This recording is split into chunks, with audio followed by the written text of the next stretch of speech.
మన శరీరంలో 6 చక్రాలున్నాయని మనం తెలుసుకున్నాం కదా. వాటిలో మొదటిది మూలాధారం. ఇది గురుస్థానానికి 2 అంగుళాల పైన ఉంటుంది. ఇక స్వాదిష్టానం లింగ స్థానంలో ఉంటుంది. మణిపూరకం బొడ్డు దగ్గర ఉంటుంది. విశుద్ధం కంఠస్థానంలో ఉంటుంది. ఆజ్ఞాచక్రం కనుబొమ్మల మధ్యలో ఉంటుంది. ఇది కనుబొమ్మల మధ్య 2 దళాలు అంటే 2 రేకులు కలిగిన తామర పువ్వు ఆకారంలో ఉంటుంది. ఇది ఆజ్ఞాపరుడైన శ్రీ గురుస్థానం. గురువును పూజించవలసింది ఈ ఆజ్ఞాచక్రంలోనే. ఆజ్ఞాచక్రం మధ్యలో అమ్మవారు కొలువై ఉందని ఈ మంత్రానికి అర్థం. ఏ పనికైనా ఏకాగ్రత ముఖ్యం. మానవుల మనస్సు చంచలం, దేని మీద ఎక్కువసేపు నిలవదు. అందుకే కబీర్ దాసు మాలాతో కర్మే ఫిరై ముఖామహి, మనువాతో దస్తిస్ ఫిరై యహతో సుమిరన్ నాహి అంటాడు. చేతిలో జపమాల తిరుగుతూనే ఉంటుంది. నోట్లో నాలుక రామారామ అని జపిస్తూనే ఉంటుంది. మనస్సు మాత్రం ఈ రెండిటి మీద కాక దశదిశలా తిరుగుతూ ఉంటుంది. ఇదేం స్మరణ అంటాడు.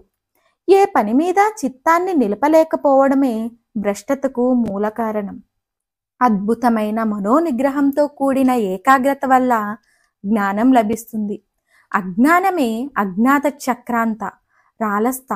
ఇది ఎలా లభిస్తుందో శాస్త్రాలు చెప్పాయి. శరీరం మీద ప్రతి జీవికి దురభిమానం ఉంటుంది. దానిని విడిచి సద్గురువు పాదాలు పట్టుకొని వినయంతో సేవిస్తే దురభిమానం పోతుంది. అభిమాన రహితునికి గుణాధిక్యం తగ్గి నిర్గుణ చైతన్యం లభిస్తుంది. అది లభించే చోటు ఆజ్ఞాచక్రం. ఆ చక్రంలో ఉండేది గురువే కనుక అమ్మవారే గురువు, గురువే అమ్మవారు. ఈ ఇద్దరికీ భేదం పాటించని వాడు సాధకుడు. భేదాన్ని పాటించేవాడు 1000 జన్మలు కుక్కగా పుడతాడు. ఈ విషయం గుర్తింపచేసేది ఆజ్ఞాచక్రాంతరాలస్థ. మంత్రప్రయోగం ఫలితం తెలుసుకుందాం. మనలో చాలామంది ఏకాగ్రతను కోరుకుంటూ ఉంటారు. వారు ఈ మంత్రాన్ని ప్రతి గురువారం 108 సార్లు చేమంతి పూలతో అమ్మవారిని పూజిస్తూ జపిస్తే తిరుగులేని ఏకాగ్రత లభిస్తుంది. పోటీ పరీక్షలకు ఇది చాలా ఉపయోగం.